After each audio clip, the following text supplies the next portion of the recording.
শিক্ষার্থীদের উপর গুলি না চালাতে দায়ের করা রিটের শুনানি হাইকোর্টে। রাজধানীর বাড্ডা সহ কয়েকটি পয়েন্টে পুলিশের কড়া অবস্থান। কাজ করতে দেন, আপনাদের সকলের নিরাপত্তার স্বার্থে আমরা কাজ করি। আন্দোলন নাশকতার ঘটনায় ডিএমপি এলাকায় আরো 14 মামলা, গ্রেফতার 2800, ধরপাকড় বন্ধের দাবি নিপীড়ন বিরোধী শিক্ষক সমাবেশের। প্রধানমন্ত্রী শেখ হাসিনার সভাপতিত্বে মন্ত্রিসভার বৈঠক বিকেল 3:30টায় ব্রিফ করবেন মন্ত্রিপরিষদ সচিব। কারফিউ শিথিলের সময় নগর জীবনের ব্যস্ততা, দৈনন্দিন কাজকর্মে গতি এলেও কাটেনি চলমান জটিলতা, অভিমত বিশিষ্টজনদের। ইসরায়েলে হামলার হুমকি ঘিরে তেল আবিব আঙ্কারা উত্তেজনা, এরদোগানকে সাদ্দামের পরিণতি ভোগের হুঁশিয়ারি নেতানিয়াহুর।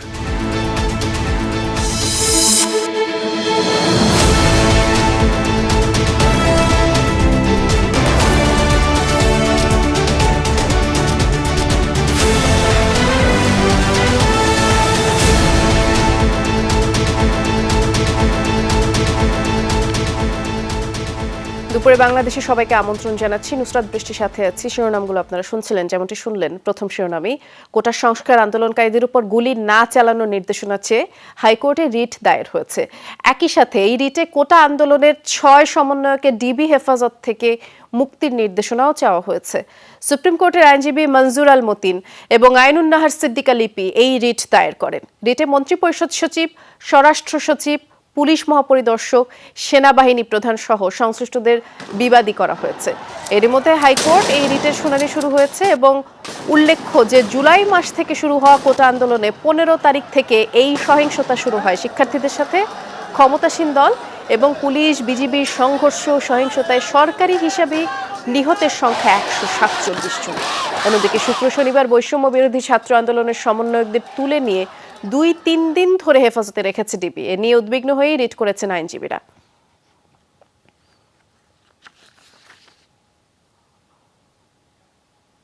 রাজধানীর বাড্ডা, ধানমন্ডি সহ বিভিন্ন পয়েন্টে কড়া অবস্থান নিয়েছে পুলিশ, বিজিবি এবং র্যাব। কয়েকটি স্থানে ধাওয়া, ধরপাকড়ের ঘটনাও ঘটেছে।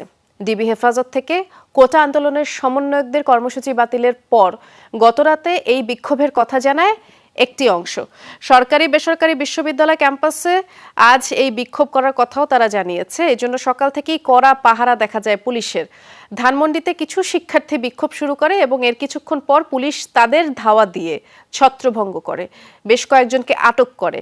বাড্ডায় নর্থ সাউথ বিশ্ববিদ্যালয়ের সামনে শিক্ষার্থীরা জড়ো হবার চেষ্টা করলে সেখানেও কয়েকজনকে আটক করা হয়। এছাড়া কয়েকটি ক্যাম্পাসের সামনে তল্লাশি এবং ব্যাপক পুলিশ মোতায়েন করা হয়েছে। পুলিশ বলছে জননিরাপত্তার জন্য সরকারি নির্দেশে পুলিশ মোতায়েন এবং সন্দেহভাজনদেরও আটক করা হয়েছে।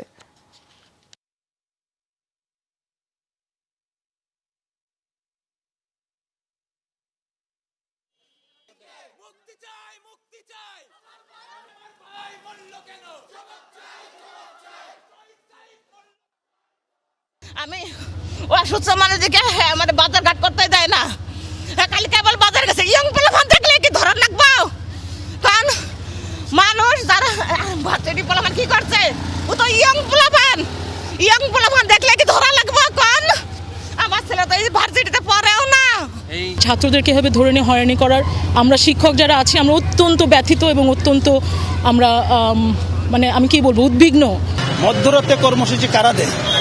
যারা মধ্যরাতের চিফ, যারা অন্ধকারের চিফ, এই জামাত শিবির চক্র এবং বিএনপির যারা সন্ত্রাসীরা, এই স্বাধীনতা বিরোধী চক্র জামাত শিবির এবং স্বাধীনতা বিরোধী চক্র যে আশ্রয় প্রশ্রয়তা বিএনপি, এদের মিলিত ফলশ্রুতিতে কিন্তু আজকে এই জনজীবনকে ব্যাঘাত করার জন্য, সাধারণ মানুষকে আতঙ্কগ্রস্ত করার জন্য তারা বিভিন্ন ধরনের কর্মসূচি দিচ্ছে।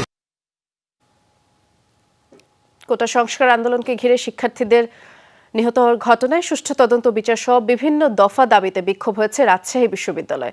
দুপুরে বিশ্ববিদ্যালয়ের প্রধান ফটকের সামনে অবস্থান নেয় আন্দোলনরত শিক্ষার্থীরা। পরে ঢাকা রাজশাহী মহাসড়কে অবস্থান নিয়ে সড়ক অবরোধ করে তারা। আধ ঘন্টার মতো এ সময় মহাসড়কে যান চলাচল বন্ধ থাকে এবং কিছুটা ঘুরে বিকল্প পথে যাতায়াত করে যানবাহনগুলো। পরে শিক্ষার্থীরা সেখান থেকে বিনোদপুর বাজারে গিয়ে সংক্ষিপ্ত সমাবেশ করে শিক্ষার্থীরা আবার ক্যাম্পাসে ফিরে যায়। শহরের গুরুত্বপূর্ণ পয়েন্টগুলোতে সতর্ক অবস্থানে রয়েছে বিজিবি, পুলিশ।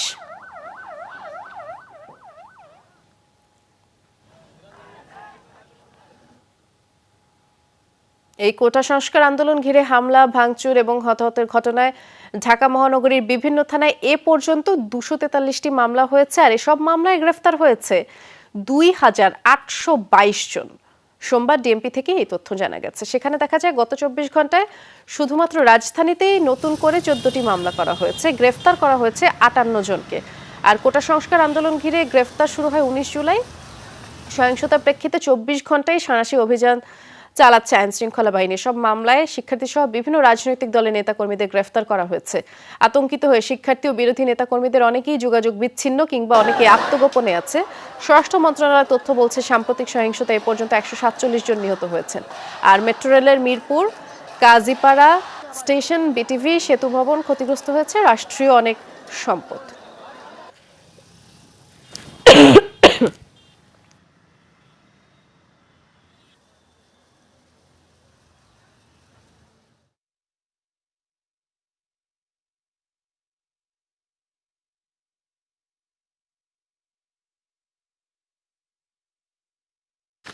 সংঘর্ষ, ভাঙচুর এবং অগ্নিসংযোগের মামলায় সারা দেশে আজও গ্রেফতার করা হয়েছে অভিযুক্তদের। নতুন করে আরও 119 জনকে গ্রেফতার করেছে আইন শৃঙ্খলা বাহিনী।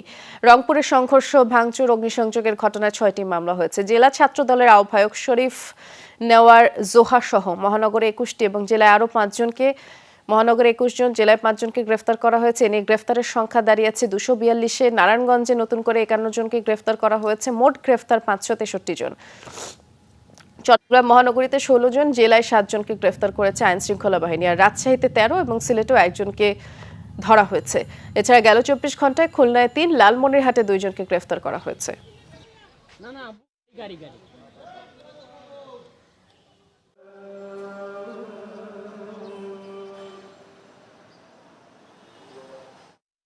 সারা দেশে শিক্ষার্থী হত্যার পেছনে দায়ী এবং জড়িতদের বিচারের আওতায় আনার দাবি জানিয়েছেন বিশ্ববিদ্যালয়ের শিক্ষকরা। অবিলম্বে ক্যাম্পাস খুলে দেওয়ার দাবি তারা জানিয়েছেন। সকালে রাজধানী শাহবাগে নিপীড়ন বিরোধী শিক্ষক সমাবেশ করেন সরকারি বেসরকারি বিশ্ববিদ্যালয়ের শিক্ষকরা। বক্তারা বলেন, শিক্ষার্থীদের উপর নির্বিচারে গুলির নির্দেশ দেউলিয়া রাষ্ট্রের লক্ষণ। 200 মানুষের মৃত্যু এই জুলাই হত্যাকাণ্ড বলেই মন্তব্য করেন শিক্ষকরা। বলেন, গুলির পর এখন বাড়ি বাড়ি গিয়ে ব্লক রেড দিয়ে শিক্ষার্থীদের গণগ্রেফতার চলছে। এগুলো বন্ধের দাবি জানিয়েছেন তারা।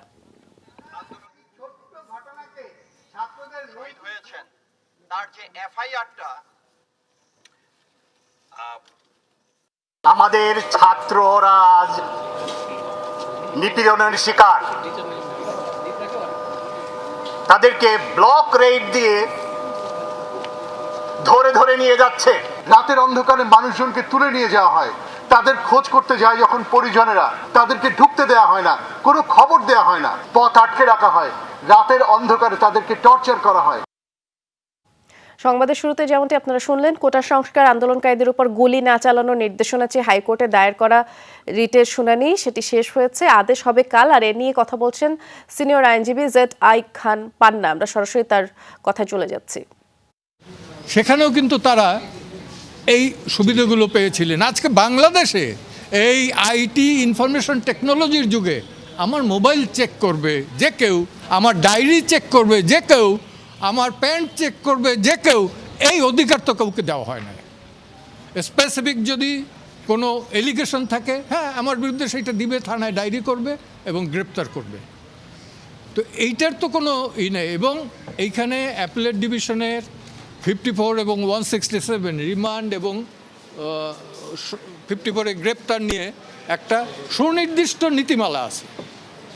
এই যে ডিবিতে নিরাপত্তার নামে নাকি রাখা হয়েছে, এইটা কোন আইনে? ডিবি কিভাবে রাখতে পারে নিরাপত্তা আইনে? ডিবির কোনো অধিকার নাই তাদের নিরাপত্তার জন্য রাখতে পারবেন। এবং এইটাই ছিল আমার সাবমিশন। প্রশ্ন তুলেছে যে খাওয়ানোর পরে নিয়ে আবার ছবি তোলা হয়, কি বলতে চেয়েছে হাইকোর্ট? কি বলতে চেয়েছে? সেটা বলছে যে এইগুলো ফান। এটা কখন কি বলছে এক্স্যাক্টলি? ভাতের টেবিলে বসে ছবি তুইলে এটা ই করেন আপনি, কি এটা মস্করা পাইছেন? ঠিক এই মস্করা ল্যাঙ্গুয়েজটা ইউজ করছে। তারপরে এটা কি এখন কি হবে কালকে? এবং পুরো কালকে সরকার একটা এফিডেভিট ইন অপোজিশন দেবে, আর আমরা একটু কারেকশন করে দিচ্ছি। এবং হ্যাঁ, হ্যাভিয়াস কর্পাসে। হ্যাঁ, কি চেয়েছেন? আমরা চেয়েছি যে এই 6 জনের মুক্তি। কালকে সরকার একটা এফিডেভিট ইন অপোজিশন দেবে, আর আমরা একটু কারেকশন করে দিচ্ছি এবং হ্যাভিয়াস কর্পাসে। হ্যাঁ, আমরা চেয়েছি যে এই 6 জনের মুক্তি এবং ইললিগাল ডিটেনশন এটা যাতে বন্ধ হয়। All sorts of illegal detention either কোর্টে প্রডিউস করবে অথবা রিলিজ কোর্টে প্রডিউস করবে অর রিলিজ করবে। আপনারা শুনছিলেন, কথা বলছিলেন সিনিয়র আইনজীবী, এবং এর আগে যেমনটি আপনাদের বলছিলাম যে কোটা সংস্কার আন্দোলনকারীদের উপরে গুলি না চালাতে নির্দেশনা চেয়ে হাইকোর্টে রিট দায়ের করা হয়েছিল, যার শুনানি শেষ হয়েছে। এ বিষয়ে কাল আদেশ হবার কথা রয়েছে। আমরা পরের সংবাদে যাচ্ছি। মন্ত্রিসভার বৈঠক যেটি অনুষ্ঠিত হবার কথা ছিল সেটি শুরু হয়েছে এবং সকালে প্রধানমন্ত্রীর কার্যালয়ে এই বৈঠকটি হয়। সেখানে মন্ত্রিসভার সদস্যদের পাশাপাশি সব মন্ত্রণালয় সচিবরা উপস্থিত ছিলেন।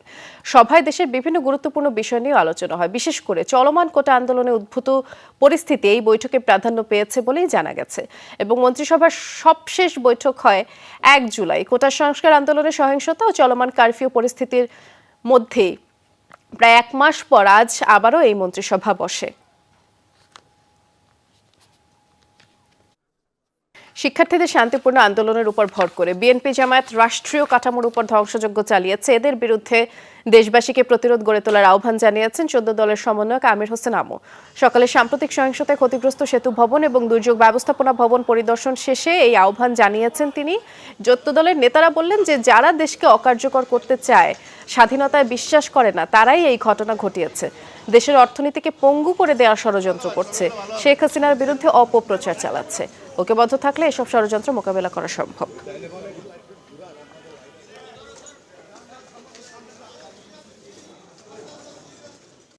যে সমস্ত ছাত্র সমাজ আন্দোলনে ছিল তারা বারবার বলেছে এই সমস্ত কার্যকলাপের সাথে তাদের কোনো সম্পৃক্ততা নাই, তারা এর সাথে জড়িত না। এই আন্দোলনের সুযোগ নিয়ে তাদের কাঁধে ভর করে আজকে দুষ্কৃতিকারীরা, আমি যেটা আগেই বলেছি, স্বাধীনতা বিরোধী শত্রুরা এইটা করছে। তাই আজকে দেশবাসীর উচিত সবাই ঐক্যবদ্ধ হয়ে শেখ হাসিনার নেতৃত্বে এই দুষ্কৃতিকারীদের বিরুদ্ধে ঐক্যবদ্ধ হয়ে দাঁড়ানো। এই মুহূর্তে কথা বলছেন ডিবি প্রধান হারুনুর রশিদ। আমরা তার কথা চলে যাচ্ছি। আমরা আপনাদেরকে আগে বলছি, তারা সিকিউরিটির স্বার্থে আমরা তাদেরকে এনেছি এবং তারা আমাদের সাথে আছে। আপনারা জানেন এই সমন্বয়কারীকে ঘিরে অনেক গুজব চলছে এবং আমরাও তাদের পরিবারের সাথে কথা বলেছিলাম। তাদের পরিবার এবং তারা যে কথা বলা, সেখানেও তারা যখন ইনসিকিউরিটির কথা বলছিল যে আমরা নিরাপত্তাহীনতায় ভুগছি, সেই নিরাপত্তাহীনতার কারণেই মূলত তাদেরকে আমাদের কাছে আনা। এবং আপনারা জানেন তারা এখনও পর্যন্ত সুস্থ আছে। আমি আপনাদের গতকালও বলছিলাম যে তার পরিবারের কাছে আপনারা মেসেজ দেওয়ার জন্য যে তারা আমাদের কাছে ভালো আছে, সুস্থ আছে। এবং তার ধারাবাহিকতা তাদের পরিবারে কিন্তু গতকাল রাতেও এসেছে, আজকেও কিন্তু তার পরিবারের লোকজন তার সাথে কথা বলেছে এবং তার পরিবারের লোকজন অলরেডি বলেছেনও যে তারা কী পর্যায়ে আছে, কী করে আছে। আমি মনে করি যে আসলে রাষ্ট্রের আমরা একজন পুলিশ সদস্য কর্মকর্তা হিসেবে আমরা মনে করি কোনো ব্যক্তি কেউ যদি আসলে ইনসিকিউর ফিল করে আমাদের কাছে সেই বিষয়টা আসে, আমাদের দায়িত্বের মধ্যেই পড়ে তাদেরকে বিষয়টা দেখভাল করা। আমরা সেই হিসেবে তাদের সিকিউরিটির পারপাসটার কারণেই আমরা তাদেরকে আমরা দেখভাল করছি এবং তারা অলরেডি কিন্তু তারা একটা বিবৃতিও তারা প্রদান করেছে যে তারা যে কোটাবিরোধী আন্দোলনকে তারা এখন তারা এখান থেকে তারা এটাকে ঘোষণা করেছে যে তারা নাই, আন্দোলনে তারা নাই। এখন যদি আপনারা মনে করেন যে এটাও একটা গুজব ছড়িয়েছে, আমরা দেখেছি গতকাল রাতে যে তারা স্বেচ্ছায় বিবৃতি দেয় নাই, এই ধরনের কথাও বলেছে। আমার কথা হলো যে আমরা মনে করি যে আমাদের ডিবির যে কার্যালয়, এটা একটা মানুষের একটা আস্থার জায়গা। এখানে কাউকে হেনস্থা করা বা কারো প্রতি অন্যায় আচরণ করা সেটা ডিবি কখনোই করে না এবং আমি মনে করি ভবিষ্যতেও করবে না। এটা একটা আস্থার জায়গা। মানুষ যখন কোনো বিপদে পড়ে আমাদের কাছে আসে, কেউ যেন সিকিউরিটিহীনতায় ভুগে আমাদের কাছে আসে বা আমরা নিয়ে আসি, আমরা তাদের সিকিউরিটি দেওয়ার জন্য মূলত কাজটা করি। ভাই একটু বলবেন যে পরিবার ভেতরে আছে, পরিবারের হেফাজতে আসলে তাদের দিয়ে দিবেন নাকি ওরা এখানে থাকবে? আর সেকেন্ড হচ্ছে কালকে পরিবার এসেছিল দেখা করতে দেননি, তাহলে যদি না আপনাদের না, হেফাজতে এটা থাকে, এটা আপনি ঠিক তাহলে বলেন কি নাই। গতকাল রাতেও পরিবারের লোকজন এসেছে, দেখা করেছে। আজকেও তারা পরিবারের লোকজন দেখা করেছে এবং আমাদের কাছে সন্তুষ্টি প্রকাশ করেছে এবং তারা যে ভালো হয়েছে সেই জন্য তারা আমাদেরকে ধন্যবাদ দিয়েছেন। আমরা মনে করি যেহেতু আপনারা জানেন এই কোটা বিরোধী আন্দোলনটা এই কোমলমতি শিক্ষার্থীরা করেছিল, তাদের ভিতরে ঢুকে একটি গোষ্ঠী জামাত বিএনপির চক্র, তারা ঘোলাপানিতে মাছ শিকার করার জন্য তারা বিভিন্ন ধরনের ধ্বংসাত্মকমূলক কাজটি করেছে। আপনারা জানেন তারা আমাদের পুলিশ সদস্যকে ঝুলিয়ে হত্যা করেছে, তারা সাধারণ মানুষকে তারা হত্যা করেছে, তারা বিভিন্ন রাষ্ট্রীয় স্থাপনাগুলিতে আগুন লাগিয়েছে। আমরা মনে করি এই সকল সমন্বয়কদেরকেও এই সকল চক্ররা, এই চক্রান্তকারীরা তারা আবার যদি ঘোলাপানিতে মাছ শিকার করে তাদের নিরাপত্তা বিষয়টা আমাদের একটু দেখা দরকার। বিভিন্ন স্থানে মানে তারা সমবেত হওয়ার চেষ্টা এবং এই পক্ষটি বলছে যে জোর করে তাদেরকে নিয়ে বিবৃতি দেওয়া হয়েছে, তাহলে তাদের উদ্দেশ্যে কি বলবেন যারা এটি বলছে? এটা আসলে এই যে যারা গুজবটি ছড়িয়েছেন তাদের উদ্দেশ্যে আমি বিনীত অনুরোধ করব যে গুজব ছড়াবেন। টিভি একটি আস্থার জায়গা, সেখানে কাউকে জোর করে সেখানে রাখা হয় না, কারো উপরে অন্যায় অত্যাচার করা হয় না, জোর করে কোনো বিবৃতি নেওয়া হয় না। আমি মনে করি তারা রিয়েলাইজ করেছে। আমরা ডিবি কার্যালয়ে ছিলাম। ডিবি প্রধান হারুনুর রশিদ কথা বলছিলেন সাংবাদিকদের সাথে। এই যে কোটা আন্দোলনের 6 সমন্বয়ক স্বেচ্ছায় বিবৃতি দিয়েছেন, এমনটাই নাকি তাদের অভিভাবকরা জানিয়েছেন, এই বিষয়ে কথা বলছিলেন ডিবি প্রধান। আপনারা সরাসরি শুনছিলেন। আমরা পরের সংবাদে যাচ্ছি। 17 বছরের শিশু ফায়াজকে হাতকড়া পরানো এবং দড়ি দিয়ে বাঁধা ভুল হয়েছে, হাইকোর্টকে এমনটি জানিয়েছেন রাষ্ট্রপক্ষের আইনজীবী। ফায়াজকে শিশু উন্নয়ন কেন্দ্রে পাঠানোর আদেশ বাস্তবায়ন এবং রিমান্ড বাতিল হওয়ায় আপাতত হাইকোর্টের আবেদনটি নিষ্পত্তি করা হয়েছে। বিচারপতি খুরশিদ আলমের নেতৃত্বাধীন দ্বৈত বেঞ্চে এ নিয়ে শুনানি করেন সিনিয়র আইনজীবী ডক্টর শাহদিন মালিক। তিনি শিশু ফায়াজের পরিবারের পক্ষ থেকে ক্ষতিপূরণ চাওয়া হলে তা বিবেচনার আবেদন জানান। শনিবার নাশকতার মামলায় শিশু ফায়াজের 7 দিনের রিমান্ড মঞ্জুর করেন ঢাকার আদালত এবং শিশু অধিকার লঙ্ঘন হওয়ায় উচ্চ আদালত রিমান্ড বাতিল করে তাকে শিশু উন্নয়ন কেন্দ্রেই পাঠাতে বলেন। ওই দিনই আদালতের আদেশের বাস্তবায়ন হয়।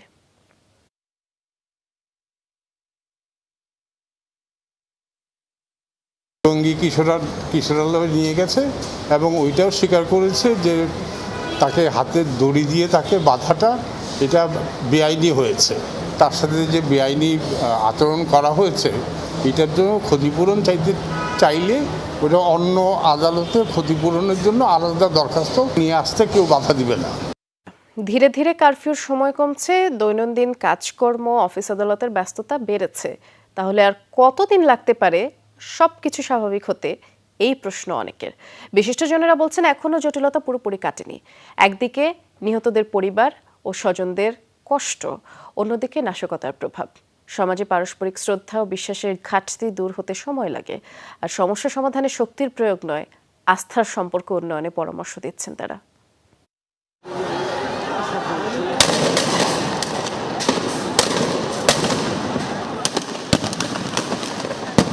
সরকারি চাকরিতে কোটা বাতিল আন্দোলন ঘিরে সহিংসতা ছড়িয়ে পড়ে সারা দেশে।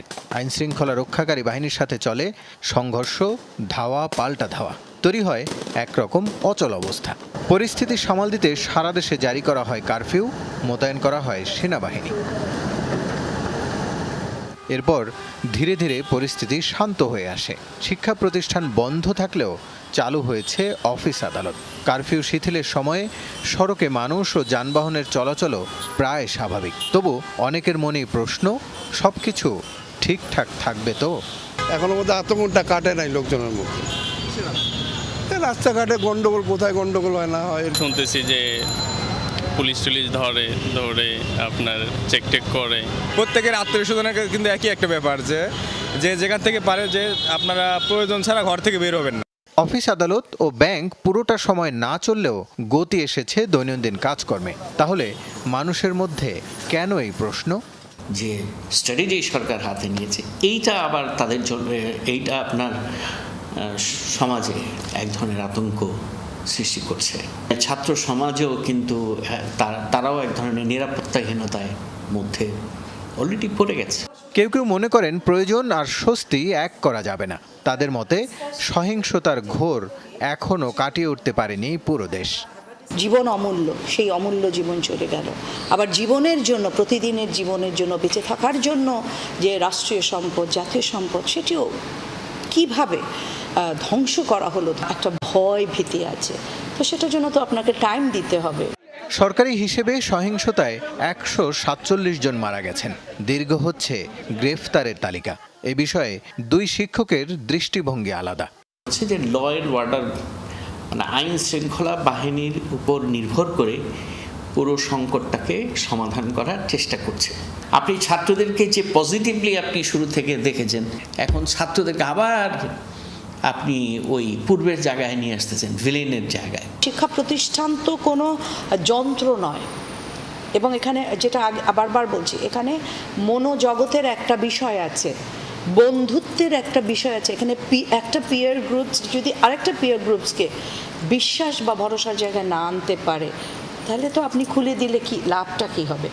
এই 2 শিক্ষক মনে করেন স্বস্তিদায়ক পরিবেশের জন্য কলেজ বিশ্ববিদ্যালয় খুলতে অপেক্ষা করতে হবে আরও কিছুদিন। সড়কে ব্যস্ততার চাকা ঘুরলেও কলরব নেই শিক্ষাঙ্গনে। আতঙ্ক উৎকণ্ঠা আছে সমাজের বিভিন্ন স্তরে। দ্রুত পরিস্থিতির উত্তরণ চান সাধারণ মানুষ, ফিরতে চান স্বাভাবিক জীবনে। রাসেল আহমেদ, যমুনা নিউজ, ঢাকা। পাল্টাপাল্টি কথার লড়াই আর হুমকি ধামকিতে নতুন করে উত্তেজনা ছড়ালো তুরস্ক ও ইসরায়েলের মধ্যে। ইসরায়েলে হামলার হুঁশিয়ারি দিয়েছে তুর্কি প্রেসিডেন্ট। এর জবাবে এরদোগানকে সাদ্দাম হুসেনের পরিণতি স্মরণ করতে বললেন ইসরায়েলের পররাষ্ট্রমন্ত্রী। পাশাপাশি তুর্কি প্রেসিডেন্টকে মধ্যপ্রাচ্যের জন্য বিপজ্জনক আখ্যা দিয়েছেন দেশটির বিরোধী দলীয় নেতা ইয়ার লাপিদ। এদিকে নেতানিয়াহুকে হিটলারের সাথে তুলনা করে বিবৃতি দিয়েছে তুরস্কের পররাষ্ট্র মন্ত্রণালয়। গাজায় ইসরায়েলি আগ্রাসনের প্রতিবাদে বরাবরই সোচ্চার তুরস্কের প্রেসিডেন্ট রিসেপ তাইয়েপ এরদোগান। আগেই ইসরায়েলের সাথে বাণিজ্যিক সম্পর্ক স্থগিত করেছেন, এবার দিলেন দেশটিতে হামলার হুঁশিয়ারি। এরদোগানের বার্তা, ফিলিস্তিনিদের ওপর আগ্রাসন বন্ধ না হলে তার দেশ লিবিয়া ও নাগর্নো কারাবাখে প্রবেশের মতো ইসরায়েলের বেলায়ও একই সিদ্ধান্ত নিতে পারে।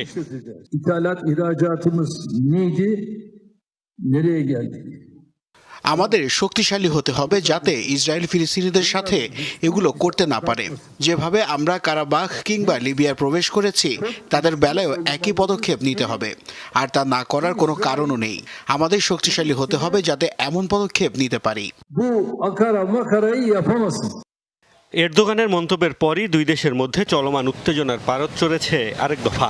ইসরায়েলের পররাষ্ট্রমন্ত্রী ইসরায়েল কাজের দাবি, ইরাকের সাবেক প্রেসিডেন্ট সাদ্দাম হুসেনের পথ অনুসরণ করছেন তুর্কি প্রেসিডেন্ট। আর বিরোধী দলীয় নেতা ইয়ার লাপিদ এরদোগানকে স্বৈরশাসক আখ্যা দেন। প্রেসিডেন্ট এরদোগান আবারও খ্যাপাটে হয়ে গেছেন। তিনি মধ্যপ্রাচ্যের জন্য বিপজ্জনক। বিশ্ব, বিশেষ করে ন্যাটো সদস্যদের অবশ্যই ইসরায়েলের বিরুদ্ধে এরদোগানের বিদ্বেষপূর্ণ হুমকির তীব্র নিন্দা জানাতে হবে। হামাসের প্রতি তার সমর্থন বন্ধ করতে বাধ্য করতে হবে। আমরা একজন স্বৈরশাসকের হুমকি মেনে নেব না। ইসরায়েলের এমন প্রতিক্রিয়ার জবাব দিতে দেরি করেনি আঙ্কারা। দেশটির পররাষ্ট্র মন্ত্রণালয় এরই মধ্যে দিয়েছে বিবৃতি, যাতে বলা হয়েছে হিটলারের অত্যাচারের যেমন অবসান ঘটেছে, তেমনি হত্যাকারী নেতানিয়াহুকেও একদিন থামতে হবে। মোস্তফা মাহমুদ, যমুনা নিউজ। এই ছিল দুপুরে বাংলাদেশের আয়োজনে। সাথে থাকার জন্য ধন্যবাদ।